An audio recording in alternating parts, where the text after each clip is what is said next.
हाँ जी स्टूडेंट्स, ਅੱਜ ਅਸੀਂ ਆਪਣੇ ਨਾਵਲ ਪ੍ਰਾਈਡ ਐਂਡ ਪ੍ਰੈਜੁਡਿਸ ਜਿਸ ਨੂੰ ਕਿ ਜੇਨ ਆਸਟਨ ਨੇ ਲਿਖਿਆ ਹੋਇਆ ਹੈ, ਇਸ ਨਾਵਲ ਦੇ ਲੌਂਗ ਆਨਸਰ ਐਸੇ ਟਾਈਪ ਕੁਐਸਚਨ ਆਨਸਰਸ ਕੰਟੀਨਿਊ ਕਰਾਂਗੇ। ਇਹ ਵੀਡੀਓ ਇਸ ਨਾਵਲ ਦੀ ਸੀਰੀਜ਼ ਦਾ ਸਾਡਾ 6ਵਾਂ ਵੀਡੀਓ ਹੋਏਗਾ। ਸਟੂਡੈਂਟਸ, ਸਾਡਾ ਨਾਵਲ ਪ੍ਰਾਈਡ ਐਂਡ ਪ੍ਰੈਜੁਡਿਸ ਬਹੁਤ ਸਾਰੇ ਚੈਪਟਰਸ ਦੇ ਵਿੱਚ ਵੰਡਿਆ ਹੋਇਆ ਹੈ।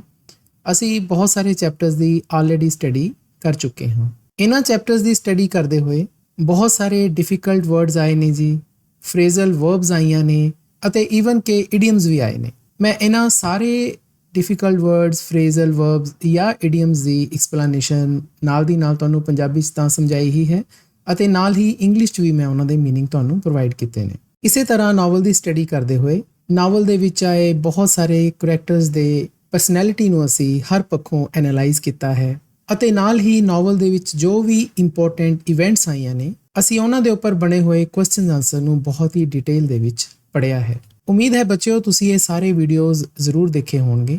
ਜੇਕਰ ਤੁਹਾਡੇ ਵੀਡੀਓਜ਼ ਮਿਸ ਹੋਏ ਹਨ ਤਾਂ ਮੈਂ ਤੁਹਾਨੂੰ ਨਾਵਲ ਦੀ ਸੀਰੀਜ਼ ਤੇ ਬਣੀ ਹੋਈ ਪਲੇਲਿਸਟ ਦਾ ਲਿੰਕ ਸਕਰੀਨ ਦੇ ਟੌਪ ਰਾਈਟ ਕਾਰਨਰ ਦੇ ਉੱਪਰ ਸ਼ੇਅਰ ਕਰ ਰਿਹਾ ਹਾਂ, ਜਿਸ ਤੇ ਜਾ ਕੇ ਤੁਸੀਂ ਇਹ ਸਾਰੇ ਵੀਡੀਓਜ਼ ਦੇਖ ਸਕਦੇ ਹੋ ਅਤੇ ਨਾਵਲ ਦੀ ਸਟੱਡੀ ਨੂੰ ਕੰਟੀਨਿਊ ਕਰ ਸਕਦੇ ਹੋ।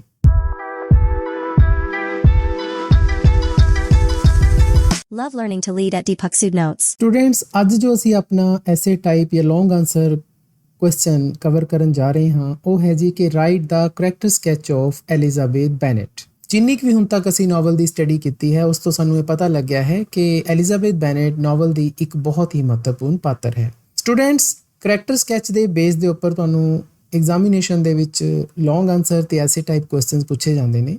ਇਹ ਆਨਸਰ ਤੁਹਾਡੇ ਲਈ ਬਹੁਤ ਹੀ ਜ਼ਿਆਦਾ ਅਹਿਮੀਅਤ ਰੱਖਦਾ ਹੈ ਕਿਉਂਕਿ ਐਲਿਜ਼ਾਬੈਥ ਬੈਨੇਟ ਦਾ ਕਰੈਕਟਰ ਸਕੈਚ ਨਾਵਲ ਦੇ ਸਾਰੇ ਕਰੈਕਟਰ ਸਕੈਚਿਸ ਦੇ ਵਿੱਚੋਂ ਸਭ ਤੋਂ ਜ਼ਿਆਦਾ ਇੰਪੋਰਟੈਂਟ ਹੈ। ਤਾਂ ਮੈਂ ਉਮੀਦ ਕਰਾਂਗਾ ਕਿ ਤੁਸੀਂ ਇਹ ਆਨਸਰ ਚੰਗੀ ਤਰ੍ਹਾਂ ਸਮਝੋਗੇ ਅਤੇ ਆਪਣੇ ਆਪ ਨੂੰ ਐਗਜ਼ਾਮੀਨੇਸ਼ਨ ਦੇ ਲਈ ਚੰਗੀ ਤਰ੍ਹਾਂ ਤਿਆਰ ਕਰੋਗੇ। ਸਟੂਡੈਂਟਸ, ਹਜੇ ਅਸੀਂ ਨਾਵਲ ਦੀ ਸਟੱਡੀ ਕੰਟੀਨਿਊ ਕੀਤੀ ਹੋਈ ਹੈ ਤਾਂ ਉਸ ਦੇ ਬੇਸ ਤੇ ਸਾਨੂੰ ਜਿੰਨਾ ਵੀ ਐਲਿਜ਼ਾਬੈਥ ਬੈਨੇਟ ਦੇ ਬਾਰੇ ਪਤਾ ਚੱਲਿਆ ਹੈ ਉਸ ਦੇ ਬੇਸ ਤੇ ਅੱਜ ਵਾਲਾ ਅਸੀਂ ਆਨਸਰ ਤਿਆਰ ਕੀਤਾ ਹੈ। ਤਾਂ ਜੀ ਅਸੀਂ ਆਨਸਰ ਸਟਾਰਟ ਕਰਦੇ ਹਾਂ ਕਿ Elizabeth ਬੈਨੇਟ often referred to as Lizzie is a young woman with a sharp mind and a lively spirit। Elizabeth ਬੈਨੇਟ ਨੂੰ ਲਿਜ਼ੀ ਵੀ ਕਿਹਾ ਜਾਂਦਾ ਹੈ ਜੀ। ਸਟੂਡੈਂਟਸ, ਯਾਦ ਕਰੋ ਨਾਵਲ ਦੇ ਪਹਿਲੇ ਚੈਪਟਰ 'ਚ ਹੀ ਸਾਨੂੰ ਲਿਜ਼ੀ ਬਾਰੇ ਪਤਾ ਚੱਲਦਾ ਹੈ ਜਦੋਂ ਉਸ ਦੇ ਫਾਦਰ ਮਿਸਟਰ ਬੈਨੇਟ ਇਹਦਾ ਜ਼ਿਕਰ ਕਰਦੇ ਹੈ ਇਸ ਦੀ ਮਾਤਾ ਮਿਸਿਸ ਬੈਨੇਟ ਕੋਲ। ਤਾਂ ਲਿਜ਼ੀ ਇੱਕ ਯੰਗ ਵੂਮਨ ਹੈ ਜੀ, ਇੱਕ ਨੌਜਵਾਨ ਲੜਕੀ ਹੈ ਜੀ ਅਤੇ ਉਸ ਦੇ ਕਰੈਕਟਰ ਸਾਨੂੰ ਦੋ ਚੀਜ਼ਾਂ ਤਾਂ ਸਾਫ਼ ਨਜ਼ਰ ਆਉਂਦੀਆਂ ਨੇ। ਇੱਕ ਤਾਂ ਉਹ ਸ਼ਾਰਪ ਮਾਈਂਡਡ ਪਰਸਨ ਹੈ ਅਤੇ ਦੂਸਰੀ ਲਾਈਵਲੀ ਸਪਿਰਿਟ। ਸ਼ਾਰਪ ਮਾਈਂਡਡ ਕਿਹਾ ਜਾਂਦਾ ਹੈ ਜੀ ਉਸ ਇਨਸਾਨ ਨੂੰ ਜੋ ਕਿਸੇ ਗੱਲ ਨੂੰ ਬਹੁਤ ਹੀ ਤੇਜ਼ੀ ਨਾਲ ਸਮਝ ਲੈਂਦਾ ਹੈ। ਲਾਈਵਲੀ ਸ਼ਬਦ ਨਾਵਲ ਦੇ ਵਿੱਚ ਬਹੁਤ ਵਾਰ ਆਇਆ ਹੈ। ਇਸ ਦਾ ਮਤਲਬ ਮੈਂ ਤੁਹਾਨੂੰ ਦੱਸਿਆ ਸੀ ਫੁੱਲ ਆਫ ਐਨਰਜੀ, ਕਿ ਇੱਕ ਅਜਿਹਾ ਇਨਸਾਨ ਜੋ ਕਿ ਹਮੇਸ਼ਾ ਚੜ੍ਹਦੀ ਕਲਾ 'ਚ ਰਹਿੰਦਾ ਹੈ, ਕਦੇ ਆਪਣੀ ਐਨਰਜੀ ਡਾਊਨ ਨਹੀਂ ਹੋਣ ਦਿੰਦਾ, ਉਸ ਇਨਸਾਨ ਦੇ ਲਈ ਅਸੀਂ ਲਾਈਵਲੀ ਸਪਿਰਿਟ ਯੂਜ਼ ਕਰਦੇ ਹਾਂ। ਤਾਂ ਸ਼ਾਰਪ ਮਾਈਂਡ ਅਤੇ ਲਾਈਵਲੀ ਸਪਿਰਿਟ ਐਲਿਜ਼ਾਬੈਥ ਬੈਨੇਟ ਦੀਆਂ ਦੋ ਖਾਸੀਅਤਾਂ ਨੇ। She lives with her family in a village called Longbourn. Longbourn ਇੱਕ ਪਿੰਡ ਦਾ ਨਾਮ ਹੈ ਜੀ। ਸਾਨੂੰ ਪਤਾ ਹੈ ਕਿ ਬੈਨੇਟ ਫੈਮਿਲੀ ਇਸ ਪਿੰਡ ਦੇ ਵਿੱਚ ਬਹੁਤ ਦੇਰ ਤੋਂ ਰਹਿ ਰਹੀ ਹੈ ਅਤੇ ਐਲਿਜ਼ਾਬੈਥ ਬੈਨੇਟ ਆਪਣੇ ਮਾਤਾ-ਪਿਤਾ ਦੇ ਨਾਲ ਅਤੇ ਆਪਣੀਆਂ 4 ਭੈਣਾਂ ਦੇ ਨਾਲ ਇਸ ਪਿੰਡ ਦੇ ਵਿੱਚ ਰਹਿੰਦੀ ਹੈ। ਸਾਨੂੰ ਪਤਾ ਹੈ ਕਿ ਜੇਨ ਉਸ ਦੀ ਵੱਡੀ ਭੈਣ ਹੈ ਅਤੇ ਲੀਡੀਆ, ਕੈਥਰੀਨ ਅਤੇ ਮੈਰੀ ਇਸ ਦੀਆਂ ਛੋਟੀਆਂ ਭੈਣਾਂ ਨੇ। From the novel we can glean several aspects of her character। Novel ਦੀ ਹੁਣ ਤੱਕ ਅਸੀਂ ਜਿੰਨੀ ਵੀ ਸਟੱਡੀ ਕੀਤੀ ਹੈ ਉਸ ਤੋਂ ਅਸੀਂ ਐਲਿਜ਼ਾਬੈਥ ਬੈਨੇਟ ਦੇ ਕਰੈਕਟਰ ਦੇ ਬਹੁਤ ਸਾਰੇ ਪੱਖ, ਸੈਵਰਲ ਦਾ ਮਤਲਬ ਮੈਨੀ ਅਤੇ ਆਸਪੈਕਟ ਦਾ ਮਤਲਬ ਹੈ ਜੀ ਪੱਖ, ਜਿਸ ਨੂੰ ਅਸੀਂ ਕੁਆਲਿਟੀਜ਼ ਕਹਿ ਸਕਦੇ ਹਾਂ। ਤਾਂ ਇਹਨਾਂ ਬਹੁਤ ਸਾਰੀਆਂ ਕੁਆਲਿਟੀਜ਼ ਦੇ ਬਾਰੇ ਸਾਨੂੰ ਜਾਣਕਾਰੀ ਮਿਲਦੀ ਹੈ ਜੀ। ਗਲੀਨ ਦਾ ਮਤਲਬ ਹੈ ਟੂ ਓਬਟੇਨ ਇਨਫੋਰਮੇਸ਼ਨ। ਤਾਂ ਹੁਣ ਇਹ ਕਿਹੜੀਆਂ ਕੁਆਲਿਟੀਜ਼ ਦੀ ਸਾਨੂੰ ਜਾਣਕਾਰੀ ਹੁਣ ਤੱਕ ਮਿਲੀ ਹੈ ਜੀ, ਇਸ ਦੇ ਬਾਰੇ ਅਸੀਂ ਵਿਸਥਾਰ ਨਾਲ ਚਰਚਾ ਅੱਗੇ ਕਰਦੇ ਹਾਂ। ਤਾਂ ਐਲਿਜ਼ਾਬੈਥ ਬੈਨੇਟ ਦੀ ਪਹਿਲੀ ਕੁਆਲਿਟੀ ਜੋ ਸਾਨੂੰ ਨਜ਼ਰ ਆਉਂਦੀ ਹੈ ਉਹ ਹੈ ਜੀ ਇੰਡੀਪੈਂਡੈਂਸ ਐਂਡ ਵਿਟ। ਇੰਡੀਪੈਂਡੈਂਸ ਦਾ ਮਤਲਬ ਹੈ ਜੀ ਕਿ ਐਲਿਜ਼ਾਬੈਥ ਬੈਨੇਟ ਇੱਕ ਬਹੁਤ ਹੀ ਆਜ਼ਾਦ ਖਿਆਲਾਂ ਵਾਲੀ ਕੁੜੀ ਹੈ ਅਤੇ ਵਿਟ ਦਾ ਮਤਲਬ ਹੈ ਜੀ the ability to use words in a clever and amusing way. ਜਦੋਂ ਕੋਈ ਇਨਸਾਨ ਆਪਣੇ ਸ਼ਬਦਾਂ ਦੇ ਵਿੱਚ ਸਮਝਦਾਰੀ ਵੀ ਦਿਖਾਵੇ ਅਤੇ ਉਹਨਾਂ ਸ਼ਬਦਾਂ ਦੇ ਵਿੱਚ ਸਾਨੂੰ ਥੋੜ੍ਹਾ ਜਿਹਾ ਹਾਸਾ ਵੀ ਆਵੇ ਤਾਂ ਉਦੋਂ ਅਸੀਂ ਵਿਟ ਵਰਡ ਯੂਜ਼ ਕਰਦੇ ਹਾਂ। ਤੈਨੂੰ ਵਿਸਥਾਰ ਨਾਲ ਜਾਣ ਲੈਂਦੇ ਹਾਂ ਜੀ ਕਿ Lizzy stands out for her independence of thought and her quick wit. Stand out ਦਾ ਮਤਲਬ ਹੁੰਦਾ ਹੈ ਬੱਚਿਓ ਨੋਟਿਸਡ ਜਾਂ to be easily seen. Elizabeth ਦੇ ਵਿੱਚ ਇਹ ਦੋਨੇ ਗੱਲਾਂ, ਕੁਇਕ ਵਿਟ ਅਤੇ ਇੰਡੀਪੈਂਡੈਂਸ ਆਫ ਥਾਟ, ਸਾਨੂੰ ਪ੍ਰਤੱਖ ਤੌਰ ਤੇ ਨਜ਼ਰ ਆਉਂਦੀ ਹੈ। She is not afraid to express her opinions and observations about the people and events around her. ਉਹ ਬਿਲਕੁਲ ਨਹੀਂ ਘਬਰਾਉਂਦੀ, ਉਸ ਨੂੰ ਕੋਈ ਡਰ ਨਹੀਂ ਲੱਗਦਾ ਜਦੋਂ ਉਹ ਆਪਣੇ ਵਿਚਾਰ ਜ਼ਾਹਿਰ ਕਰਦੀ ਹੈ। ਐਕਸਪ੍ਰੈਸ ਦਾ ਮਤਲਬ ਜ਼ਾਹਿਰ ਕਰਨਾ, ਓਪੀਨੀਅਨ ਦਾ ਮਤਲਬ ਵਿਚਾਰ ਜਾਂ ਆਈਡੀਆਜ਼। ਆਬਜ਼ਰਵੇਸ਼ਨਸ ਦਾ ਮਤਲਬ ਹੁੰਦਾ ਹੈ ਜੀ ਨਿਰੀਖਣ, ਜਾਂ ਅਸੀਂ ਇਸ ਨੂੰ ਇੰਗਲਿਸ਼ ਕਹਿ ਸਕਦੇ ਹਾਂ the ability to notice things।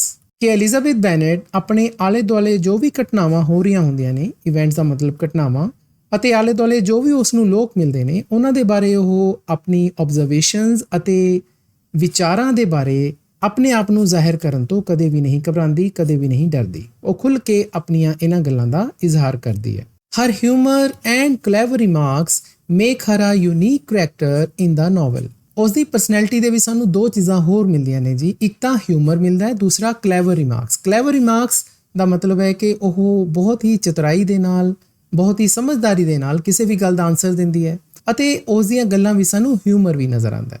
Humour ਦਾ ਮਤਲਬ ਹੁੰਦਾ ਬੱਚਿਓ the ability to find things in a funny way. ਕਈ ਬੱਚੇ ਹਿਊਮਰ ਦਾ ਮਤਲਬ ਹਾਸੇ ਤੋਂ ਲੈ ਜਾਂਦੇ ਨੇ। ਹਾਸੇ ਤੋਂ ਇਹ ਬਹੁਤ ਹੀ ਮਜ਼ਬੂਤ ਵਰਡ ਹੈ ਬੱਚਿਓ ਹਿਊਮਰ। ਹਿਊਮਰ ਜਦ ਵੀ ਕੀਤਾ ਜਾਂਦਾ ਹੈ ਤਾਂ ਕਿਸੇ ਪਰਸਨ ਨੂੰ ਜਾਂ ਕਿਸੇ ਸਿਚੁਏਸ਼ਨ ਨੂੰ ਚੰਗਾ ਬਣਾਉਣ ਦੇ ਲਈ ਅਸੀਂ ਇਹ ਵਰਡ ਯੂਜ਼ ਕਰਦੇ ਹਾਂ। ਜਿਵੇਂ ਕਿ ਅਸੀਂ ਪਹਿਲਾਂ ਦੱਸਿਆ ਹੈ ਕਿ ਐਲਿਜ਼ਾਬੈਥ ਬੈਨੇਟ ਦੀਆਂ ਗੱਲਾਂ ਦੇ ਵਿੱਚ ਸਾਨੂੰ ਵਿਟ ਨਜ਼ਰ ਆਉਂਦੀ ਹੈ, ਹਿਊਮਰ ਨਜ਼ਰ ਆਉਂਦਾ ਹੈ। ਉਸਦਾ ਮਤਲਬ ਸਿਰਫ ਇੱਕੋ ਹੀ ਹੁੰਦਾ ਹੈ ਕਿ ਜਦੋਂ ਵੀ ਉਹ ਕੋਈ ਗੱਲ ਕਰਦੀ ਹੈ ਤਾਂ ਉਸ ਦੀਆਂ ਗੱਲਾਂ ਦੇ ਵਿੱਚ ਸਮਝਦਾਰੀ ਦੇ ਨਾਲ ਫਨ ਵੀ ਹੁੰਦਾ ਹੈ, ਪਰ ਇਹ ਫਨ, ਇਹ ਮਜ਼ਾਕ ਹੈਲਦੀ ਕਿਸਮ ਦਾ ਹੁੰਦਾ ਹੈ ਜੋ ਕਿ ਕਿਸੇ ਪਰਸਨ ਦੇ ਲਈ ਜਾਂ ਸਿਚੁਏਸ਼ਨ ਨੂੰ ਚੰਗਾ ਬਣਾਉਣ ਦੇ ਲਈ ਯੂਜ਼ ਕੀਤਾ ਜਾਂਦਾ ਹੈ। ਤਾਂ ਕਿਉਂਕਿ ਇਸ ਲੜਕੀ ਦੇ ਵਿੱਚ ਦੋਨੇ ਗੱਲਾਂ ਨੇ ਜੀ, ਹਿਊਮਰ ਵੀ ਹੈ, ਕਲੈਵਰ ਰਿਮਾਰਕਸ ਵੀ ਹਨ, ਤਾਂ ਉਹ ਨਾਵਲ ਦੀ ਇੱਕ ਯੂਨੀਕ ਕਰੈਕਟਰ ਬਣ ਜਾਂਦੀ ਹੈ। ਯੂਨੀਕ ਦਾ ਮਤਲਬ ਹੈ ਨੋਟ ਲਾਈਕ ਐਨੀਥਿੰਗ ਐਲਸ, ਜਿਸ ਨੂੰ ਅਸੀਂ ਪੰਜਾਬੀ ਦੇ ਵਿੱਚ ਵਿਲੱਖਣ ਕਹਿ ਦਿੰਦੇ ਹਾਂ, ਕਿ ਉਹ ਨਾਵਲ ਦੀ ਇੱਕ ਵਿਲੱਖਣ ਕਿਰਦਾਰ ਬਣ ਜਾਂਦੀ ਹੈ, ਕਿਉਂਕਿ ਅਜਿਹੀਆਂ ਗੱਲਾਂ ਸਾਨੂੰ ਨਾਵਲ ਦੇ ਕਿਸੇ ਹੋਰ ਲੜਕੀ ਦੇ ਵਿੱਚ ਨਹੀਂ ਦਿਖਦੀਆਂ। ਤਾਂ ਸਟੂਡੈਂਟਸ, ਐਲਿਜ਼ਾਬੈਥ ਬੈਨੇਟ ਦੇ ਵਿੱਚ ਇੰਡੀਪੈਂਡੈਂਸ ਐਂਡ ਵਿਟ ਸਾਨੂੰ ਬਹੁਤ ਹੀ ਪ੍ਰਤੱਖ ਰੂਪ ਨਾਲ ਚੌਥੇ ਚੈਪਟਰ ਦੇ ਵਿੱਚ ਨਜ਼ਰ ਆਉਂਦੀ ਹੈ, ਜਦੋਂ ਆਪਣੀ ਭੈਣ ਜੇਨ ਦੇ ਨਾਲ ਗੱਲਾਂ ਕਰ ਰਹੀ ਹੁੰਦੀ ਹੈ। ਜੇਨ ਮਿਸਟਰ ਬਿੰਗਲੇ ਦੀ ਤਾਰੀਫ 'ਚ ਬਹੁਤ ਕੁਝ ਬੋਲਦੀ ਹੈ, ਪਰੰਤੂ ਉਸ ਦੀਆਂ ਗੱਲਾਂ ਸੁਣ ਕੇ ਐਲਿਜ਼ਾਬੈਥ ਬੈਨੇਟ ਮਿਸਟਰ ਬਿੰਗਲੇ ਨੂੰ ਇੱਕ ਥਾਂ ਤੇ ਸਟੂਪਿਡ ਵੀ ਦੱਸਦੀ ਹੈ, ਅਤੇ ਉਹ ਮੈਰੀਟਨ ਹਾਲ ਦੇ ਵਿੱਚ ਜੋ ਵੀ ਗੱਲਾਂ ਹੋਈਆਂ ਨੇ ਉਹਨਾਂ ਬਾਰੇ ਵਿਚਾਰ ਖੁੱਲ੍ਹ ਕੇ ਜੇਨ ਦੇ ਨਾਲ ਸਾਂਝਾ ਕਰਦੀ ਹੈ। ਇੱਥੋਂ ਸਾਨੂੰ ਪਤਾ ਲੱਗਦਾ ਹੈ ਕਿ ਉਹ ਬਹੁਤ ਹੀ ਆਜ਼ਾਦ ਕਿਸਮ ਦੀ ਲੜਕੀ ਹੈ ਅਤੇ ਆਪਣੇ ਵਿਚਾਰਾਂ ਨੂੰ ਪ੍ਰਗਟਾਉਣ ਦੇ ਵਿੱਚ ਕਿਸੇ ਤਰ੍ਹਾਂ ਦਾ ਕੋਈ ਸੰਕੋਚ ਜ਼ਾਹਿਰ ਨਹੀਂ ਕਰਦੀ। ਐਲਿਜ਼ਾਬੈਥ ਬੈਨੇਟ ਦੇ ਕਰੈਕਟਰ 'ਚ ਸਾਨੂੰ ਜੋ ਦੂਸਰਾ ਪੱਖ ਨਜ਼ਰ ਆਉਂਦਾ ਹੈ ਉਹ ਹੈ ਓਨੈਸਟੀ ਐਂਡ ਇੰਟੈਗ੍ਰਿਟੀ। ਓਨੈਸਟੀ ਦਾ ਮਤਲਬ ਅਸੀਂ ਸਾਰੇ ਜਾਣਦੇ ਹਾਂ ਜੀ, ਇਮਾਨਦਾਰੀ। ਇੰਟੈਗ੍ਰਿਟੀ ਦਾ ਮਤਲਬ ਹੁੰਦਾ ਹੈ ਜੀ the quality of having moral principles. ਜਿਹੜਾ ਇਨਸਾਨ ਨੈਤਿਕ ਅਸੂਲਾਂ ਦੇ ਜਿੰਦਾ ਹੈ ਤਾਂ ਉਸ ਕੁਆਲਿਟੀ ਨੂੰ ਅਸੀਂ ਇੰਟੈਗ੍ਰਿਟੀ ਕਹਿੰਦੇ ਹਾਂ। Lizzy is known for her honesty and integrity. Lizzy ਦੇ ਵਿੱਚ ਸਾਨੂੰ ਇਹ ਦੋਨੇ ਕੁਆਲਿਟੀਜ਼ ਨਜ਼ਰ ਆਉਂਦੀਆਂ ਨੇ। ਉਹ ਇਮਾਨਦਾਰ ਵੀ ਹੈ ਅਤੇ ਆਦਰਸ਼ਾਂ ਤੇ ਜੀਣ ਵਾਲੀ ਇੱਕ ਲੜਕੀ ਵੀ ਹੈ। She does not hesitate to speak her mind when she encounters insincerity or hypocrisy. Hesitate ਦਾ ਮਤਲਬ ਹੁੰਦਾ ਹੈ ਜੀ ਹਿਚਕਿਚਾਉਣਾ। ਉਹ ਬਿਲਕੁਲ ਨਹੀਂ ਹਿਚਕਿਚਾਉਂਦੀ। To speak her mind, ਇੱਥੇ ਇੱਕ ਮੁਹਾਵਰਾ ਯੂਜ਼ ਹੋਇਆ ਬੱਚਿਓ, speak your mind। speak your mind ਦਾ ਮਤਲਬ ਹੁੰਦਾ ਹੈ to say something very directly। ਜਦੋਂ ਕੋਈ ਗੱਲ ਤੁਸੀਂ ਸਪਸ਼ਟ ਤੌਰ ਤੇ ਕਿਸੇ ਨੂੰ ਕਹਿ ਦਵੋ ਬਿਨਾਂ ਹਿਚਕਿਚਾਏ ਤਾਂ ਅਸੀਂ ਉਦੋਂ ਇਹ ਮੁਹਾਵਰਾ ਯੂਜ਼ ਕਰਦੇ ਹਾਂ to speak your mind। ਅਤੇ ਉਹ ਅਜਿਹਾ ਕਦੋਂ ਕਰਦੀ ਹੈ? ਜਦੋਂ ਉਹ ਇਨਸਿਨਸੀਅਰਿਟੀ ਜਾਂ ਹਿਪੋਕ੍ਰੀਸੀ ਦਾ ਸਾਹਮਣਾ ਕਰਦੀ ਹੈ। ਐਨਕਾਊਂਟਰਸ ਦਾ ਮਤਲਬ ਹੁੰਦਾ ਜੀ ਸਾਹਮਣਾ ਕਰਨਾ, ਫੇਸਿਸ। ਇਨਸਿਨਸੀਅਰਿਟੀ ਦਾ ਮਤਲਬ ਹੁੰਦਾ ਹੈ ਜੀ the quality of not being truthful. ਜਦੋਂ ਕੋਈ ਇਨਸਾਨ ਅੰਦਰ ਤੋਂ ਸੱਚਾ ਨਹੀਂ ਹੁੰਦਾ ਤਾਂ ਅਸੀਂ ਉਸ ਸਮੇਂ ਇਨਸਿਨਸੀਅਰਿਟੀ ਯੂਜ਼ ਕਰਦੇ ਹਾਂ। ਹਿਪੋਕ੍ਰੀਸੀ ਦਾ ਮਤਲਬ ਹੁੰਦਾ ਹੈ ਜੀ ਦੀ ਕੁਆਲਿਟੀ ਆਫ ਬੀਇੰਗ ਪ੍ਰੀਟੈਂਸ਼ੀਅਸ। ਜਦੋਂ ਕੋਈ ਇਨਸਾਨ ਅੰਦਰੋਂ ਕੁਝ ਹੋਰ ਹੁੰਦਾ ਹੈ, ਬਾਹਰੋਂ ਕੁਝ ਹੋਰ ਬਣਨ ਦੀ ਕੋਸ਼ਿਸ਼ ਕਰਦਾ ਹੈ, ਤਾਂ ਉਸ ਸਮੇਂ ਅਸੀਂ ਹਿਪੋਕ੍ਰੀਸੀ ਵਰਡ ਯੂਜ਼ ਕਰਦੇ ਹਾਂ। ਤਾਂ ਇਹ ਦੋ ਗੱਲਾਂ, ਇੱਕ ਤਾਂ ਹੋ ਗਈ ਜੀ ਇਨਸਿਨਸੀਅਰਿਟੀ, ਦੂਸਰੀ ਹੋ ਗਈ ਹਿਪੋਕ੍ਰੀਸੀ। ਜਦੋਂ ਵੀ ਐਲਿਜ਼ਾਬੈਥ ਬੈਨੇਟ ਇਨਸਿਨਸੀਅਰਿਟੀ ਜਾਂ ਹਿਪੋਕ੍ਰੀਸੀ ਦਾ ਸਾਹਮਣਾ ਕਰਦੀ ਹੈ ਤਾਂ ਉਹ ਉਸ ਦੇ ਵਿਰੁੱਧ ਖੁੱਲ੍ਹ ਕੇ ਬੋਲਦੀ ਹੈ ਅਤੇ ਬਿਲਕੁਲ ਵੀ ਹਿਚਕਿਚਾਉਂਦੀ ਨਹੀਂ ਹੈ। She values truth and is not swayed by social norms. Value ਦਾ ਮਤਲਬ ਹੁੰਦਾ ਹੈ ਜੀ ਰਿਸਪੈਕਟ, ਆਦਰ ਕਰਨਾ। ਤਾਂ ਉਹ ਆਦਰ ਕਰਦੀ ਹੈ ਜੀ ਸੱਚਾਈ ਦੀ, ਅਤੇ ਉਹ ਸਮਾਜ ਦੇ ਮਾਪਦੰਡਾਂ 'ਚ ਕਦੇ ਵੀ ਅਸਰ ਹੇਠ ਨਹੀਂ ਆਉਂਦੀ। ਸੋਸ਼ਲ ਦਾ ਮਤਲਬ ਸਮਾਜਿਕ ਹੋ ਗਿਆ ਜੀ। ਨੋਰਮਸ ਦਾ ਮਤਲਬ ਹੋ ਗਿਆ ਸਟੈਂਡਰਡਸ, ਜਾਂ ਅਸੀਂ ਉਸ ਨੂੰ ਪੰਜਾਬੀ 'ਚ ਮਾਪਦੰਡ ਕਹਿ ਸਕਦੇ ਹਾਂ। ਸਮਾਜ ਬਹੁਤ ਸਾਰੇ ਮਾਪਦੰਡ ਅਪਣਾਉਂਦਾ ਹੈ, ਕਈ ਵਾਰੀ ਉਹ ਸਹੀ ਨਹੀਂ ਹੁੰਦੇ, ਤਾਂ ਜਿਹੇ ਜਿਹੜੇ ਮਾਪਦੰਡ ਹੁੰਦੇ ਨੇ ਉਹਨਾਂ ਦੇ ਅਸਰ ਹੇਠ ਐਲਿਜ਼ਾਬੈਥ ਬੈਨੇਟ ਕਦੇ ਨਹੀਂ ਆਉਂਦੀ ਅਤੇ ਉਹ ਸੱਚਾਈ ਦੀ ਇੱਜ਼ਤ ਕਰਦੀ ਹੈ। ਸਵੇਡ ਬਾਏ ਦਾ ਮਤਲਬ ਹੈ ਜੀ ਇਨਫਲੂਐਂਸਡ ਬਾਏ। ਤਾਂ ਸਟੂਡੈਂਟ ਐਲਿਜ਼ਾਬੈਥ ਬੈਨੇਟ ਦੀ ਇਹ ਕੁਆਲਿਟੀ ਸਾਨੂੰ ਚੌਥੇ ਚੈਪਟਰ 'ਚ ਪਤਾ ਚੱਲਦੀ ਹੈ। ਜਦੋਂ ਉਸ ਦੀਆਂ ਜੇਨ ਦੇ ਨਾਲ ਗੱਲਾਂ ਹੁੰਦੀਆਂ ਨੇ, ਉਹ ਜੇਨ ਦੀ ਇਸ ਗੱਲ ਦੀ ਬਹੁਤ ਜ਼ਿਆਦਾ ਤਾਰੀਫ ਕਰਦੀ ਹੈ ਕਿ ਜੇਨ ਕਦੇ ਵੀ ਕਿਸੇ ਪਰਸਨ ਨੂੰ ਮਾੜਾ ਨਹੀਂ ਕਹਿੰਦੀ, ਉਹ ਉਸ ਦੀ ਖੁੱਲ੍ਹ ਕੇ ਤਾਰੀਫ ਕਰਦੀ ਹੈ। ਅਤੇ ਇਸੇ ਤਰ੍ਹਾਂ ਉਹ ਮਿਸਟਰ ਬਿੰਗਲੇ ਦੀਆਂ ਭੈਣਾਂ ਅਤੇ ਮਿਸਟਰ ਡਾਰਸੀ ਦੀ ਹਿਪੋਕ੍ਰੀਸੀ ਬਿਲਕੁਲ ਪਸੰਦ ਨਹੀਂ ਕਰਦੀ ਅਤੇ ਆਪਣੇ ਵਿਚਾਰ ਜੇਨ ਨੂੰ ਇਸ ਦੇ ਬਾਰੇ ਦੱਸਦੀ ਹੈ। ਤਾਂ ਉੱਥੋਂ ਸਾਨੂੰ ਪਤਾ ਲੱਗਦਾ ਹੈ ਕਿ ਉਹ ਕਾਫੀ ਓਨੈਸਟ ਹੈ ਅਤੇ ਉਸ ਦੇ ਕਰੈਕਟਰ ਸਾਨੂੰ ਇੰਟੈਗ੍ਰਿਟੀ ਵੀ ਨਜ਼ਰ ਆਉਂਦੀ ਹੈ। ਐਲਿਜ਼ਾਬੈਥ ਦੀ ਪਰਸਨੈਲਿਟੀ 'ਚ ਤੀਸਰਾ ਪੱਖ ਜੋ ਸਾਨੂੰ ਨਜ਼ਰ ਆਉਂਦਾ ਹੈ ਉਹ ਹੈ ਜੀ ਫੈਮਿਲੀ ਡਿਵੋਸ਼ਨ। ਪਰਿਵਾਰ ਨਾਲ ਬਹੁਤ ਜ਼ਿਆਦਾ ਜੁੜੀ ਹੋਈ ਲੜਕੀ ਹੈ ਜੀ ਲਿਜ਼ੀ। Despite her independent nature, Lizzie is devoted to her family, particularly her elder sister Jane. Despite ਦਾ ਮਤਲਬ ਹੁੰਦਾ ਹੈ ਜੀ ਬਾਵਜੂਦ। ਹਾਲਾਂਕਿ ਉਹਨਾਂ ਦੀ ਜੋ ਆਜ਼ਾਦ ਕਿਸਮ ਦੀ ਨੇਚਰ ਹੈ, ਉਹਨਾਂ ਦਾ ਸੁਭਾਅ ਬਹੁਤ ਹੀ ਆਜ਼ਾਦ ਕਿਸਮ ਦਾ ਅਸੀਂ ਪੜ੍ਹ ਚੁੱਕੇ ਹਾਂ, ਉਸ ਦੇ ਬਾਵਜੂਦ ਲਿਜ਼ੀ ਆਪਣੇ ਪਰਿਵਾਰ ਨਾਲ ਬਹੁਤ ਜ਼ਿਆਦਾ ਜੁੜੀ ਹੋਈ ਹੈ। ਡਿਵੋਟਿਡ ਟੂ ਦਾ ਮਤਲਬ ਹੈ ਜੀ ਅਟੈਚਡ ਵਿਦ। ਖਾਸ ਤੌਰ ਤੇ ਉਹ ਆਪਣੀ ਵੱਡੀ ਭੈਣ ਜੇਨ ਦੇ ਨਾਲ ਤਾਂ ਬਹੁਤ ਹੀ ਜ਼ਿਆਦਾ ਪਿਆਰ ਰੱਖਦੀ ਹੈ। ਇਹਦੇ ਬਾਰੇ ਤਾਂ ਸਾਨੂੰ ਬੱਚਿਓ ਚੌਥੇ ਚੈਪਟਰ 'ਚ ਪਤਾ ਚੱਲ ਜਾਂਦਾ ਹੈ, ਜਦੋਂ ਉਹ ਜੇਨ ਦੀ ਖੁੱਲ੍ਹ ਕੇ ਤਾਰੀਫ ਕਰਦੀ ਹੈ। ਉਹ ਉਸ ਦੀ ਬਿਊਟੀ ਦੀ ਵੀ ਤਾਰੀਫ ਕਰਦੀ ਹੈ ਤੇ ਉਸ ਦੀ ਨੇਚਰ ਦੀ ਵੀ ਤਾਰੀਫ ਕਰਦੀ ਹੈ। She cares for her younger sisters and is protective of them। ਉਹ ਆਪਣੀਆਂ ਛੋਟੀਆਂ ਭੈਣਾਂ ਉਹਨਾਂ ਦੀ ਵੀ ਕੇਅਰ ਕਰਦੀ ਹੈ। ਕੇਅਰ ਫॉर ਦਾ ਮਤਲਬ ਹੁੰਦਾ ਹੈ ਜੀ ਲੁੱਕ ਆਫਟਰ, ਦੇਖਭਾਲ ਕਰਨੀ, ਅਤੇ ਉਹਨਾਂ ਦੇ ਪ੍ਰਤੀ ਉਹ ਬਹੁਤ ਜ਼ਿਆਦਾ ਪ੍ਰੋਟੈਕਟਿਵ ਹੈ। ਪ੍ਰੋਟੈਕਟਿਵ ਦਾ ਵੀ ਮਤਲਬ ਇੱਥੇ ਇਹੀ ਹੈ ਬੱਚਿਓ ਕਿ ਉਹ ਆਪਣੀਆਂ ਛੋਟੀਆਂ ਭੈਣਾਂ ਦਾ ਵੀ ਬਹੁਤ ਜ਼ਿਆਦਾ ਖਿਆਲ ਕਰਦੀ ਹੈ। ਹੁਣ ਸਾਨੂੰ ਪਤਾ ਹੈ ਕਿ ਜੇਨ ਤਾਂ ਉਸਦੀ ਵੱਡੀ ਭੈਣ ਹੈ, ਲੇਕਿਨ ਉਸ ਦੀਆਂ 3 ਛੋਟੀਆਂ ਭੈਣਾਂ ਵੀ ਨੇ, ਲੀਡੀਆ, ਮੈਰੀ ਤੇ Kitty. Her family's well-being is important to her. ਉਸਦੇ ਪਰਿਵਾਰ ਦੀ ਜਿਹੜੀ ਵੈਲ-ਬੀਇੰਗ ਹੈ ਉਹ ਉਸਦੇ ਲਈ ਸਭ ਤੋਂ ਜ਼ਿਆਦਾ ਜ਼ਰੂਰੀ ਹੈ। ਵੈਲ-ਬੀਇੰਗ ਦਾ ਮਤਲਬ ਹੁੰਦਾ ਬੱਚਿਓ the state of being healthy and happy, ਜਿਸ ਨੂੰ ਅਸੀਂ ਪੰਜਾਬੀ ਦੇ ਵਿੱਚ ਰਾਜ਼ੀ ਖੁਸ਼ੀ ਵੀ ਕਹਿ ਦਿੰਦੇ ਹਾਂ। ਆਪਣੇ ਪਰਿਵਾਰ ਦੀ ਰਾਜ਼ੀ ਖੁਸ਼ੀ ਉਸਦੇ ਲਈ ਬਹੁਤ ਜ਼ਿਆਦਾ ਜ਼ਰੂਰੀ ਹੈ। ਬੱਚਿਓ ਇੱਥੇ ਜਿਹੜੀ ਲਾਈਨ ਆਈ ਹੈ ਨਾ ਕਿ ਉਹ ਆਪਣੀਆਂ ਛੋਟੀਆਂ ਭੈਣਾਂ ਦੇ ਪ੍ਰਤੀ ਬਹੁਤ ਹੀ ਜ਼ਿਆਦਾ ਪ੍ਰੋਟੈਕਟਿਵ ਹੈ, ਇਸ ਦੇ ਬਾਰੇ ਸਾਨੂੰ ਜ਼ਿਆਦਾ ਕਲੈਰਿਟੀ ਨਾਵਲ ਦੇ ਆਉਣ ਵਾਲੇ ਚੈਪਟਰਸ ਤੋਂ ਹੋਏਗੀ। ਇੱਕ ਅਜਿਹੀ ਘਟਨਾ ਆਏਗੀ ਜਿਸ ਤੋਂ ਤੁਹਾਨੂੰ ਪਤਾ ਚੱਲੇਗਾ ਐਲਿਜ਼ਾਬੈਥ ਬੈਨੇਟ ਆਪਣੀਆਂ ਛੋਟੀਆਂ ਭੈਣਾਂ ਦਾ ਕਿੰਨਾ ਖਿਆਲ ਕਰਦੀ ਹੈ। ਐਲਿਜ਼ਾਬੈਥ ਬੈਨੇਟ ਦੀ ਪਰਸਨੈਲਿਟੀ ਸਾਨੂੰ ਚੌਥਾ ਜੋ ਟ੍ਰੇਟ ਨਜ਼ਰ ਆਉਂਦਾ ਹੈ ਉਹ ਹੈ ਜੀ progressive thinking. Lizzy is a forward thinking character. Lizzy ਇੱਕ ਅਜਿਹੀ ਪਾਤਰ ਹੈ ਜਿਸ ਦੀ ਥਿੰਕਿੰਗ ਫਾਰਵਰਡ ਹੈ। ਨਾਓ ਫਾਰਵਰਡ ਥਿੰਕਿੰਗ ਜਾਂ ਪ੍ਰੋਗਰੈਸਿਵ ਥਿੰਕਿੰਗ ਸਿਨੋਨਿਮਸ ਨੇ ਜੀ, ਇੱਕੋ ਹੀ ਮਤਲਬ ਹੈ ਇਹਨਾਂ ਦਾ ਕਿ ਹੈਵਿੰਗ ਮਾਡਰਨ ਆਈਡੀਆਜ਼। ਜੋ ਇਨਸਾਨ ਆਧੁਨਿਕ ਵਿਚਾਰਾਂ ਦੀ ਸੋਚ ਰੱਖਦਾ ਹੋਵੇ ਉਸ ਨੂੰ ਅਸੀਂ ਪ੍ਰੋਗਰੈਸਿਵ ਥਿੰਕਰ ਜਾਂ ਫਾਰਵਰਡ ਥਿੰਕਰ ਕਹਿੰਦੇ ਹਾਂ। ਲਿਜ਼ੀ ਇੱਕ ਅਜਿਹੀ ਹੀ ਪਰਸਨ ਹੈ। She doesn't conform to the societal norms that dictate women should be passive and submissive. ਉਹ ਇਸ ਗੱਲ ਨੂੰ ਬਿਲਕੁਲ ਨਹੀਂ ਮੰਨਦੀ ਜੀ। conform to ਇੱਕ ਫਰੇਜ਼ਲ ਵਰਬ ਹੈ, ਇਹਦਾ ਮਤਲਬ ਹੁੰਦਾ ਹੈ ਜੀ ਮੰਨਣਾ, obey। ਇਸ ਗੱਲ ਨੂੰ ਨਹੀਂ ਮੰਨਦੀ ਉਹਨਾਂ ਸਮਾਜ ਦੇ ਮਾਪਦੰਡਾਂ ਨੂੰ ਜੋ ਇਹ ਦੱਸਦੇ ਨੇ ਕਿ ਇਸਤਰੀਆਂ ਨੂੰ ਪੈਸਿਵ ਹੋਣਾ ਚਾਹੀਦਾ ਹੈ ਅਤੇ ਸਬਮਿਸਿਵ ਹੋਣਾ ਚਾਹੀਦਾ ਹੈ। ਸੋਸਾਈਟਲ ਵਰਡ ਸੋਸਾਇਟੀ ਤੋਂ ਹੀ ਬਣਿਆ ਬੱਚਿਓ, ਰਿਲੇਟਡ ਟੂ ਸੋਸਾਇਟੀ। ਸੋਸਾਇਟੀ ਇੱਕ ਨਾਊਨ ਹੈ ਅਤੇ ਸੋਸਾਈਟਲ ਸਾਡਾ ਐਡਜੈਕਟਿਵ ਹੈ ਜੀ। ਅਤੇ ਨੋਰਮਸ ਪਹਿਲਾਂ ਵੀ ਆ ਚੁੱਕਿਆ, ਇਸ ਦਾ ਮਤਲਬ ਹੈ ਸਟੈਂਡਰਡਸ, ਮਾਪਦੰਡ। ਡਿਕਟੇਟ ਦਾ ਮਤਲਬ ਦੱਸਣਾ ਅਤੇ ਪੈਸਿਵ ਦਾ ਮਤਲਬ ਹੈ ਜੀ ਸ਼ੋਇੰਗ ਨੋ ਫੀਲਿੰਗ ਔਰ ਇਮੋਸ਼ਨਸ। ਇੱਕ ਅਜਿਹਾ ਇਨਸਾਨ ਜੋ ਕਦੇ ਵੀ ਆਪਣੀਆਂ ਫੀਲਿੰਗਸ, ਭਾਵਨਾਵਾਂ ਨੂੰ ਜ਼ਾਹਿਰ ਨਾ ਕਰੇ ਅਤੇ ਇਮੋਸ਼ਨਸ ਵੀ ਜ਼ਾਹਿਰ ਨਾ ਕਰੇ, ਤਾਂ ਉਸ ਪਰਸਨ ਦੇ ਲਈ ਅਸੀਂ ਕਹਿੰਦੇ ਹਾਂ ਕਿ ਉਹ ਇੱਕ ਪੈਸਿਵ ਟਾਈਪ ਆਫ ਪਰਸਨ ਹੈ। ਸਬਮਿਸਿਵ ਦਾ ਮਤਲਬ ਹੁੰਦਾ ਹੈ ਜੀ ਰੈਡੀ ਟੂ ਓਬੇ ਐਨੀਥਿੰਗ। ਇੱਕ ਅਜਿਹਾ ਇਨਸਾਨ ਜੋ ਹਰ ਇੱਕ ਚੀਜ਼ ਨੂੰ, ਚਾਹੇ ਉਹ ਗਲਤ ਹੈ ਚਾਹੇ ਸਹੀ ਹੈ, ਉਸ ਨੂੰ ਮੰਨਣ ਲਈ ਤਿਆਰ ਰਹਿੰਦਾ ਹੈ।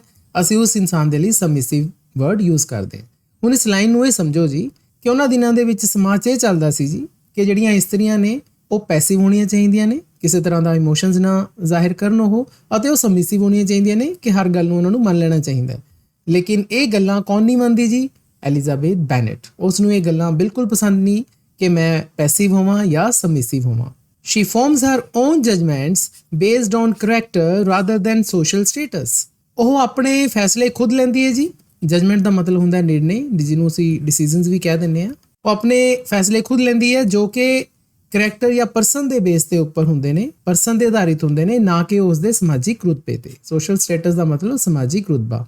ਕੋਈ ਪਰਸਨ ਸਮਾਜ ਕਿੱਡੀ ਹੈਸੀਅਤ ਰੱਖਦਾ ਹੈ, ਇਸ ਦਾ ਫਰਕ ਐਲਿਜ਼ਾਬੈਥ ਬੈਨੇਟ ਨੂੰ ਨਹੀਂ ਪੈਂਦਾ। ਉਹ ਪਰਸਨ ਦਾ ਕਰੈਕਟਰ ਕਿੱਦਾਂ ਦਾ ਹੈ, ਉਹ ਸਮਾਜ ਕਿਸ ਤਰ੍ਹਾਂ ਦਾ ਵਿਚਰਦਾ ਹੈ, ਕਿਸੇ ਨਾਲ ਕਿਵੇਂ ਗੱਲਬਾਤ ਕਰਦਾ ਹੈ, ਉਹ ਕਿੰਨਾ ਓਨੈਸਟ ਹੈ, ਉਸ 'ਚ ਕਿੰਨੀ ਇੰਟੈਗ੍ਰਿਟੀ ਹੈ, ਇਹ ਗੱਲਾਂ ਦਾ ਫਰਕ ਐਲਿਜ਼ਾਬੈਥ ਬੈਨੇਟ ਨੂੰ ਪੈਂਦਾ, ਨਾ ਕਿ ਉਸ ਦੇ ਸਮਾਜਿਕ ਰੁਤਬੇ ਦਾ।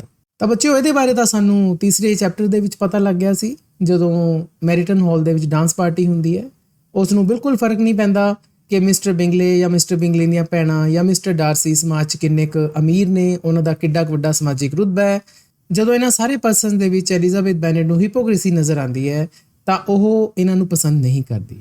ਤਾਂ ਉਸ ਘਟਨਾ ਤੋਂ ਸਾਨੂੰ ਪਤਾ ਲੱਗ ਜਾਂਦਾ ਹੈ ਕਿ ਐਲਿਜ਼ਾਬੈਥ ਬੈਨੇਟ ਕਿੰਨੀ ਜ਼ਿਆਦਾ ਪ੍ਰੋਗਰੈਸਿਵ ਹੈ ਅਤੇ ਉਸ ਦੀ ਥਿੰਕਿੰਗ ਕਿੰਨੀ ਫਾਰਵਰਡ ਹੈ। ਐਲਿਜ਼ਾਬੈਥ ਬੈਨੇਟ ਦੀ ਪਰਸਨੈਲਿਟੀ 'ਚ ਸਾਨੂੰ ਇੱਕ ਚੀਜ਼ ਨਜ਼ਰ ਆਉਂਦੀ ਹੈ ਜੀ ਕਿ ਉਹ ਕਿਸੇ ਵੀ ਪਰਸਨ ਦੇ ਬਾਰੇ ਇਨੀਸ਼ੀਅਲ ਇੰਪ੍ਰੈਸ਼ਨ ਜ਼ਰੂਰ ਬਣਾਉਂਦੀ ਹੈ। ਇਨੀਸ਼ੀਅਲ ਦਾ ਮਤਲਬ ਹੁੰਦਾ ਹੈ ਜੀ ਫਰਸਟ, ਸ਼ੁਰੂਆਤੀ। ਇੰਪ੍ਰੈਸ਼ਨ ਦਾ ਮਤਲਬ ਹੁੰਦਾ ਹੈ to have an idea of something. ਕਿਸੇ ਪਰਸਨ ਜਾਂ ਕਿਸੇ ਚੀਜ਼ ਬਾਰੇ ਜਦ ਆਪਾਂ ਕੋਈ ਵਿਚਾਰ ਬਣਾ ਲੈਂਦੇ ਹਾਂ ਤਾਂ ਅਸੀਂ ਉਸ ਨੂੰ ਇੰਪ੍ਰੈਸ਼ਨ ਕਹਿੰਦੇ ਹਾਂ। ਤਾਂ ਉਹ ਆਪਣੇ ਸ਼ੁਰੂਆਤੀ ਵਿਚਾਰ ਬਣਾ ਲੈਂਦੀ ਹੈ ਕਿਸੇ ਵੀ ਪਰਸਨ ਦੇ ਬਾਰੇ। The novel also hints at Lizzie's tendency to form quick judgments about people. Novel ਸਾਨੂੰ ਇਸ਼ਾਰਾ ਕਰਦਾ ਹੈ ਜੀ, ਹਿੰਟ ਐਟ ਦਾ ਮਤਲਬ ਹੁੰਦਾ ਇਸ਼ਾਰਾ ਕਰਨਾ। ਉਹ ਲਿਜ਼ੀ ਦੀ ਉਸ ਟੈਂਡੈਂਸੀ ਵੱਲ ਇਸ਼ਾਰਾ ਕਰਦਾ ਹੈ ਕਿ ਉਹ ਲੋਕਾਂ ਦੇ ਬਾਰੇ ਬਹੁਤ ਹੀ ਜਲਦੀ ਜਜਮੈਂਟ ਲੈ ਲੈਂਦੀ ਹੈ, ਨਿਰਣਾ ਲੈ ਲੈਂਦੀ ਹੈ। ਇੱਥੇ ਟੈਂਡੈਂਸੀ ਦਾ ਮਤਲਬ ਹੁੰਦਾ ਹੈ ਜੀ a way of behaving, ਜਿਸ ਨੂੰ ਅਸੀਂ ਝੁਕਾਵ ਪੰਜਾਬੀ 'ਚ ਕਹਿ ਸਕਦੇ ਹਾਂ। She forms an initial impression of Mr. Darcy as proud and disagreeable. ਇਸ ਦੀ ਐਗਜ਼ਾਮਪਲ ਸਾਨੂੰ ਨਾਵਲ ਦੇ ਤੀਸਰੇ ਚੈਪਟਰ 'ਚ ਮਿਲਦੀ ਹੈ, ਜਦੋਂ ਉਹ ਮਿਸਟਰ ਡਾਰਸੀ ਦੇ ਬਾਰੇ ਇੱਕ ਆਪਣਾ ਮੁੱਢਲਾ ਵਿਚਾਰ ਬਣਾ ਲੈਂਦੀ ਹੈ ਕਿ ਉਹ ਇੱਕ ਹੰਕਾਰੀ ਪਰਸਨ ਹੈ ਅਤੇ ਉਹ ਡਿਸਐਗਰੀਏਬਲ ਹੈ। ਡਿਸਐਗਰੀਏਬਲ ਸ਼ਬਦ ਨਾਵਲ 'ਚ ਬਹੁਤ ਵਾਰੀ ਆਇਆ ਹੈ। ਇਸ ਦਾ ਮਤਲਬ ਹੁੰਦਾ ਹੈ ਜੀ ਅਨਪਲੇਜ਼ੈਂਟ। ਹੁਣ ਇਸ ਦਾ ਕਾਰਨ ਵੀ ਸਾਨੂੰ ਪਤਾ ਹੈ ਬੱਚਿਓ, ਕਿਉਂਕਿ ਐਲਿਜ਼ਾਬੈਥ ਬਾਰੇ ਮਿਸਟਰ ਡਾਰਸੀ ਮਿਸਟਰ ਬਿੰਗਲੇ ਨੂੰ ਇੱਕ ਕਮੈਂਟ ਕਰਦੇ ਹੈ ਕਿ ਉਹ ਟੋਲਰੇਬਲ ਹੈ। ਤਾਂ ਜਦੋਂ ਇਹ ਗੱਲ ਐਲਿਜ਼ਾਬੈਥ ਸੁਣ ਲੈਂਦੀ ਹੈ ਤਾਂ ਉਸ ਨੂੰ ਮਿਸਟਰ ਡਾਰਸੀ ਬਹੁਤ ਜ਼ਿਆਦਾ ਪ੍ਰਾਊਡੀ ਅਤੇ ਡਿਸਐਗਰੀਏਬਲ ਨਜ਼ਰ ਆਉਂਦੇ ਹੈ। She is not easily charmed by his wealth and status. ਤਾਂ ਉਹ ਬਿਲਕੁਲ ਵੀ ਆਕਰਸ਼ਿਤ ਨਹੀਂ ਹੁੰਦੀ ਜੀ। charmed by ਦਾ ਮਤਲਬ ਹੁੰਦਾ ਹੈ attracted by। ਕਿਸ ਚੀਜ਼ ਤੋਂ ਆਕਰਸ਼ਿਤ ਨਹੀਂ ਹੁੰਦੀ? ਨਾ ਤਾਂ ਉਸਦੇ ਧਨ ਤੋਂ, wealth, ਅਤੇ his ਦਾ ਮਤਲਬ ਕੌਣ ਹੈ ਜੀ? ਮਿਸਟਰ ਡਾਰਸੀ ਹੀ ਹੈ। ਕਿ ਨਾ ਤਾਂ ਮਿਸਟਰ ਡਾਰਸੀ ਕਿੰਨਾ ਕੁ ਅਮੀਰ ਹੈ ਇਸ ਗੱਲ ਤੋਂ ਉਹ ਆਕਰਸ਼ਿਤ ਹੁੰਦੀ ਹੈ, ਅਤੇ ਨਾ ਹੀ ਉਸਦੇ ਸਮਾਜਿਕ ਰੁਤਬੇ ਤੋਂ ਉਹ ਆਕਰਸ਼ਿਤ ਹੁੰਦੀ ਹੈ ਕਿ ਉਹ ਸਮਾਜ 'ਚ ਕਿੱਡੀ ਵੱਡੀ ਹੈਸੀਅਤ ਰੱਖਦਾ ਹੈ। ਹਾਲਾਂਕਿ ਬੱਚਿਓ ਤੁਸੀਂ ਯਾਦ ਕਰੋ, ਤੀਸਰੇ ਚੈਪਟਰ ਦੇ ਵਿੱਚ ਪਾਰਟੀ ਦੇ ਪਹਿਲੇ ਹਾਫ ਦੇ ਵਿੱਚ ਤਾਂ ਸਾਰੇ ਲੋਕ ਮਿਸਟਰ ਡਾਰਸੀ ਦੇ ਬਾਰੇ ਬਹੁਤ ਵਧੀਆ ਗੱਲਾਂ ਬੋਲ ਰਹੇ ਸੀ। ਉਹਨਾਂ ਨੂੰ ਤਾਂ ਉਹ ਪਰਸਨ ਬਹੁਤ ਹੀ ਜ਼ਿਆਦਾ ਵਧੀਆ ਨਜ਼ਰ ਆ ਰਿਹਾ ਸੀ। ਲੇਕਿਨ ਐਲਿਜ਼ਾਬੈਥ ਬੈਨੇਟ ਉਹਨਾਂ ਲੋਕਾਂ ਦੇ ਵਿਚਾਰਾਂ ਨੂੰ ਆਪਣੇ ਤੇ ਹਾਵੀ ਨਹੀਂ ਹੋਣ ਦਿੰਦੀ। ਉਹ ਆਪਣੇ ਇੰਪ੍ਰੈਸ਼ਨ ਆਪ ਬਣਾਉਂਦੀ ਹੈ। And she is not afraid to challenge him when he behaves rudely. ਅਤੇ ਉਹ ਬਿਲਕੁਲ ਨਹੀਂ ਘਬਰਾਉਂਦੀ, ਬਿਲਕੁਲ ਨਹੀਂ ਡਰਦੀ ਉਸ ਨੂੰ ਚੈਲੰਜ ਕਰਨ ਦੇ ਵਿੱਚ, ਉਸ ਨੂੰ ਚੁਣੌਤੀ ਦੇਣ ਦੇ ਵਿੱਚ, ਜਦੋਂ ਉਹ ਉਸ ਨਾਲ ਬੈਡਲੀ ਬਿਹੇਵ ਕਰਦਾ ਹੈ। ਰਿਊਡਲੀ ਦਾ ਮਤਲਬ ਹੁੰਦਾ ਹੈ ਜੀ ਨਾਟ ਪੋਲਾਈਟ, ਇੰਪੋਲਾਈਟ ਕਹਿ ਦਿੰਦੇ ਆਪਾਂ ਇਹਨੂੰ। ਜਦੋਂ ਮਿਸਟਰ ਡਾਰਸੀ ਨਿਮਰ ਤਰੀਕੇ ਦੇ ਨਾਲ ਐਲਿਜ਼ਾਬੈਥ ਦੇ ਨਾਲ ਬਿਹੇਵ ਨਹੀਂ ਕਰਦੇ ਤਾਂ ਉਸ ਨੂੰ ਉਹ ਚੈਲੰਜ ਵੀ ਕਰਦੀ ਹੈ। ਇਸ ਘਟਨਾ ਦੇ ਬਾਰੇ ਸਾਨੂੰ ਨਾਵਲ ਦੇ ਆਉਣ ਵਾਲੇ ਚੈਪਟਰਸ 'ਚੋਂ ਜ਼ਿਆਦਾ ਜਾਣਕਾਰੀ ਮਿਲੇਗੀ। ਐਲਿਜ਼ਾਬੈਥ ਦੀ ਪਰਸਨੈਲਿਟੀ ਸਾਨੂੰ ਇੱਕ ਹੋਰ ਗੱਲ ਪਤਾ ਚੱਲਦੀ ਹੈ ਜੀ ਕਿ ਲਵ ਆਫ ਡਾਂਸਿੰਗ। ਉਹਨਾਂ ਨੂੰ ਡਾਂਸ ਕਰਨਾ ਬਹੁਤ ਜ਼ਿਆਦਾ ਪਸੰਦ ਹੈ। ਲਿਜ਼ੀ ਇੰਜੋਇਜ਼ ਡਾਂਸਿੰਗ। ਡਾਂਸਿੰਗ ਨੂੰ ਉਹ ਇੰਜੋਏ ਕਰਦੀ ਹੈ, ਆਨੰਦ ਮਾਣਦੀ ਹੈ ਜੀ ਡਾਂਸ ਕਰਨ 'ਚ। And attends the Meryton assembly. ਅਸੀਂ ਨਾਵਲ ਦੇ ਤੀਸਰੇ ਚੈਪਟਰ 'ਚ ਦੇਖਿਆ ਜੀ ਕਿ ਉਹ ਆਪਣੀ ਮਦਰ ਅਤੇ ਆਪਣੀਆਂ ਭੈਣਾਂ ਦੇ ਨਾਲ ਮੈਰੀਟਨ ਹਾਲ ਜਾਂਦੀ ਹੈ, ਜਿੱਥੇ ਕਿ ਡਾਂਸ ਪਾਰਟੀ ਹੁੰਦੀ ਹੈ।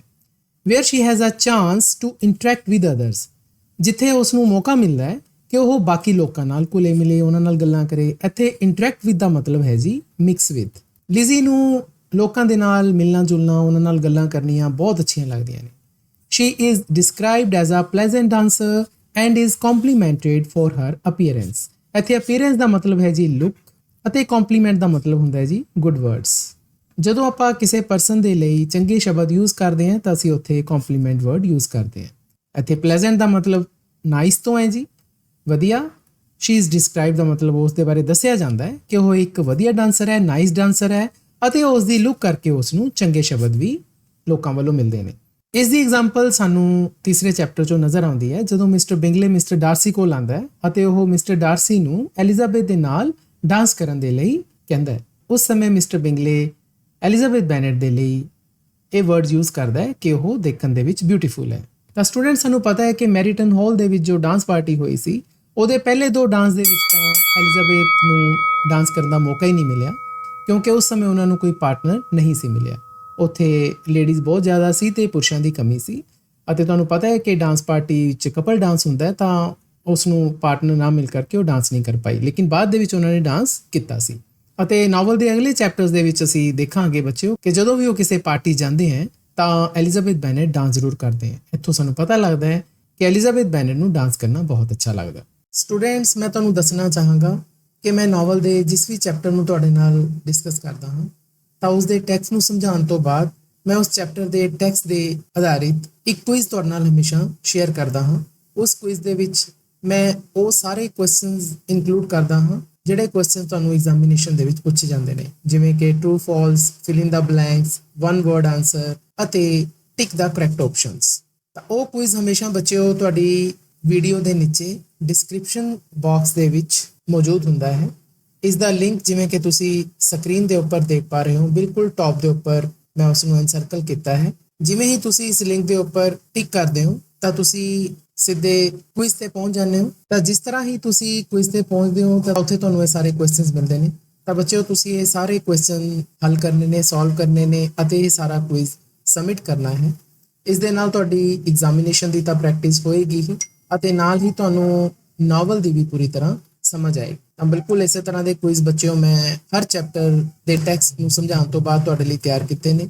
ਉਮੀਦ ਹੈ ਬੱਚਿਓ ਤੁਸੀਂ ਇਹ ਸਾਰੇ ਕੁਇਜ਼ ਜ਼ਰੂਰ ਸਬਮਿਟ ਕਰੋਗੇ। ਮੈਂ ਤੁਹਾਨੂੰ ਇਹਨਾਂ ਦੀ ਫੀਡਬੈਕ ਨਾਲ ਦੀ ਨਾਲ ਪ੍ਰੋਵਾਈਡ ਕਰਦਾ ਹਾਂ। ਤਾਂ ਮੈਨੂੰ ਉਮੀਦ ਹੈ ਬੱਚਿਓ ਕਿ ਤੁਸੀਂ ਇਹ ਸਾਰੇ ਕੁਇਜ਼ ਜੋ ਕਿ ਮੈਂ ਹੁਣ ਤੱਕ ਤੁਹਾਡੇ ਨਾਲ ਸ਼ੇਅਰ ਕਰ ਚੁੱਕਿਆ ਹਾਂ, ਤੁਸੀਂ ਇਹ ਸਬਮਿਟ ਕਰੋਗੇ। ਤਾਂ ਇਸੇ ਤਰ੍ਹਾਂ ਆਉਣ ਵਾਲੇ ਮੈਂ ਜਿੰਨੇ ਵੀ ਚੈਪਟਰ ਦੇ ਟੈਕਸਟ ਦੇ ਉੱਪਰ ਬੇਸਡ ਕੁਇਜ਼ ਤੁਹਾਡੇ ਲਈ ਤਿਆਰ ਕਰਾਂਗਾ, ਤੁਸੀਂ ਉਹ ਵੀ ਸਬਮਿਟ ਕਰੋਗੇ ਤੇ ਆਪਣੇ ਆਪ ਨੂੰ ਐਗਜ਼ਾਮੀਨੇਸ਼ਨ ਲਈ ਬਹੁਤ ਵਧੀਆ ਤਰੀਕੇ ਨਾਲ ਤਿਆਰ ਕਰੋਗੇ। ਤਾਂ ਲਾਸਟ ਕਨਕਲੂਡਿੰਗ ਪੈਰਾਗ੍ਰਾਫ ਅਸੀਂ ਲਿਖਾਂਗੇ ਜੀ ਕਿ overall Elizabeth Bennet is a multifaceted character with a strong sense of individuality, intelligence and integrity. Overall ਦਾ ਮਤਲਬ ਹੋ ਗਿਆ ਸਮੁੱਚੇ ਤੌਰ ਤੇ, ਜਾਂ ਇਸ ਨੂੰ ਆਪਾਂ ਕਹਿ ਦਾਂਗੇ ਜਨਰਲੀ। ਜਦੋਂ ਅਸੀਂ ਸਾਰੇ ਪੱਖ ਕੰਸੀਡਰ ਕਰਦੇ ਹਾਂ ਤਾਂ ਅਸੀਂ ਇਹ ਦੇਖਦੇ ਹਾਂ ਕਿ ਐਲਿਜ਼ਾਬੈਥ ਬੈਨੇਟ ਇੱਕ ਅਜਿਹੀ ਕਰੈਕਟਰ ਹੈ ਜੋ ਕਿ ਮਲਟੀਫੈਸੇਟਿਡ ਹੈ। ਮਲਟੀਫੈਸੇਟਿਡ ਦਾ ਮਤਲਬ ਹੁੰਦਾ ਜੀ ਹੈਵਿੰਗ ਮੈਨੀ ਆਸਪੈਕਟਸ। ਜਿਸ ਪਾਤਰ ਦੀ ਪਰਸਨੈਲਿਟੀ ਦੇ ਵਿੱਚ ਬਹੁਤ ਸਾਰੇ ਪੱਖ ਹੋਣ ਅਸੀਂ ਉਸ ਨੂੰ ਮਲਟੀਫੈਸੇਟਿਡ ਕਰੈਕਟਰ ਕਹਿੰਦੇ ਹਾਂ। ਹੁਣ ਉਹਦੇ ਵਿੱਚ ਕਿਹੜੇ-ਕਿਹੜੇ ਪੱਖ ਹੈ ਜੀ? ਇੱਕ ਤਾਂ ਹੈ ਜੀ ਸਟਰੋਂਗ ਸੈਂਸ ਆਫ ਇੰਡੀਵਿਜੂਅਲਿਟੀ।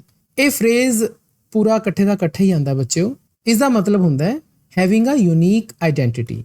ਜਦੋਂ ਕੋਈ ਇਨਸਾਨ ਸਮਾਜ ਦੇ ਵਿੱਚ ਆਪਣੀ ਇੱਕ ਵੱਖਰੀ ਪਹਿਚਾਣ ਬਣਾਉਂਦਾ ਹੈ ਤਾਂ ਅਸੀਂ ਉਸ ਨੂੰ ਕਹਿੰਦੇ ਹਾਂ ਕਿ ਉਸ ਦੇ ਵਿੱਚ ਸਟਰੋਂਗ ਸੈਂਸ ਆਫ ਇੰਡੀਵਿਜੂਅਲਿਟੀ ਹੈ। ਐਲਿਜ਼ਾਬੈਥ ਬੈਨੇਟ ਸਾਨੂੰ ਇਹ ਦੇਖਣ ਨੂੰ ਮਿਲਦੀ ਹੈ। ਇੰਟੈਲੀਜੈਂਟ ਤਾਂ ਹੈ ਹੀ ਹੈ ਜੀ, ਉਹ ਬਹੁਤ ਹੀ ਜ਼ਿਆਦਾ ਸਮਝ ਹੈ ਉਹਨਾਂ 'ਚ, ਐਂਡ ਇੰਟੈਗ੍ਰਿਟੀ, ਅਤੇ ਇੱਕ ਅਜਿਹੀ ਇਨਸਾਨ ਹੈ ਜਿਸ ਦੇ ਮੋਰਲ ਪ੍ਰਿੰਸੀਪਲਸ ਹੈ, ਉਹ ਆਪਣੇ ਨੈਤਿਕ ਅਸੂਲਾਂ ਤੇ ਜੀਣ ਵਾਲੀ ਲੜਕੀ ਹੈ। She is a progressive and unconventional figure in her society. ਅਸੀਂ ਇਹ ਵੀ ਦੇਖਦੇ ਹਾਂ ਕਿ ਉਹ ਆਪਣੇ ਸਮਾਜ ਦੇ ਵਿੱਚ ਇੱਕ ਅਜਿਹੀ ਫਿਗਰ ਹੈ, ਇੱਕ ਅਜਿਹੀ ਪਰਸਨ ਹੈ ਜੋ ਕਿ ਪ੍ਰੋਗਰੈਸਿਵ ਹੈ। ਪ੍ਰੋਗਰੈਸਿਵ ਜਿਵੇਂ ਕਿ ਮੈਂ ਪਹਿਲਾਂ ਦੱਸਿਆ, ਹੈਵਿੰਗ ਮਾਡਰਨ ਥਿੰਕਿੰਗ, ਕਿ ਉਹ ਆਧੁਨਿਕ ਸੋਚ ਰੱਖਦੀ ਹੈ ਜੀ, ਅਤੇ ਉਹ ਅਨਕਨਵੈਨਸ਼ਨਲ ਹੈ। ਅਨਕਨਵੈਨਸ਼ਨਲ ਦਾ ਮਤਲਬ ਉਸ ਇਨਸਾਨ ਤੋਂ ਹੁੰਦਾ ਬੱਚਿਓ ਜੋ ਰੂੜੀਵਾਦੀ ਵਿਚਾਰਾਂ 'ਚ ਵਿਸ਼ਵਾਸ ਨਹੀਂ ਰੱਖਦਾ। ਜਿਵੇਂ ਕਿ ਅਸੀਂ ਪਹਿਲਾਂ ਦੇਖਿਆ ਸੀ ਕਿ ਉਹ ਨਾ ਤਾਂ ਸਬਮਿਸਿਵ ਹੈ ਅਤੇ ਨਾ ਹੀ ਪੈਸਿਵ ਹੈ। ਤਾਂ ਇਸ ਤਰ੍ਹਾਂ ਦੇ ਅਸੀਂ ਇਨਸਾਨ ਨੂੰ ਅਨਕਨਵੈਨਸ਼ਨਲ ਕਹਿੰਦੇ ਹਾਂ। And serve as a relatable and enduring literary heroine. ਇਸ ਕਰੈਕਟਰ ਦੇ ਵਿੱਚ ਅਸੀਂ ਇੱਕ ਅਜਿਹੇ ਇਨਸਾਨ ਨੂੰ ਪਾਉਂਦੇ ਹਾਂ ਜਿਸ ਦੇ ਨਾਲ ਅਸੀਂ ਆਪਣੇ ਆਪ ਨੂੰ ਰਿਲੇਟ ਕਰਦੇ ਹਾਂ। ਰਿਲੇਟੇਬਲ ਦਾ ਮਤਲਬ ਹੁੰਦਾ ਬੱਚਿਓ ਲਾਈਕੇਬਲ। ਐਲਿਜ਼ਾਬੈਥ ਬੈਨੇਟ ਦਾ ਕਰੈਕਟਰ ਸਟੱਡੀ ਕਰਦੇ ਹਾਂ ਬੱਚਿਓ ਨਾਵਲ 'ਚ, ਤਾਂ ਅਸੀਂ ਆਪਣੇ ਆਪ ਨੂੰ ਜੁੜਿਆ ਪਾਉਂਦੇ ਹਾਂ ਐਲਿਜ਼ਾਬੈਥ ਬੈਨੇਟ ਨਾਲ। ਇੱਕ ਇਮੋਸ਼ਨਲ ਕਨੈਕਟੀਵਿਟੀ ਸਾਡੀ ਬਣ ਜਾਂਦੀ ਹੈ। ਤਾਂ ਇੱਕ ਅਜਿਹਾ ਪਾਤਰ ਜਿਸ ਦੇ ਨਾਲ ਸਾਡੀ ਇਸ ਤਰ੍ਹਾਂ ਦੀ ਕਨੈਕਟੀਵਿਟੀ ਬਣ ਜੇ ਤਾਂ ਅਸੀਂ ਉਸ ਪਾਤਰ ਦੇ ਲਈ ਰਿਲੇਟੇਬਲ ਵਰਡ ਯੂਜ਼ ਕਰਦੇ ਹਾਂ।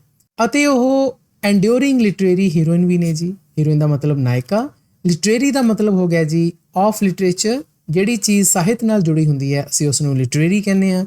ਐਂਡਿਊਰਿੰਗ ਦਾ ਮਤਲਬ ਹੁੰਦਾ ਬੱਚਿਓ ਲਾਸਟਿੰਗ, ਚਿਰਸਥਾਈ, ਜੋ ਕਿ ਚੀਜ਼ ਬਹੁਤ ਦੇਰ ਤੱਕ ਰਹੇ।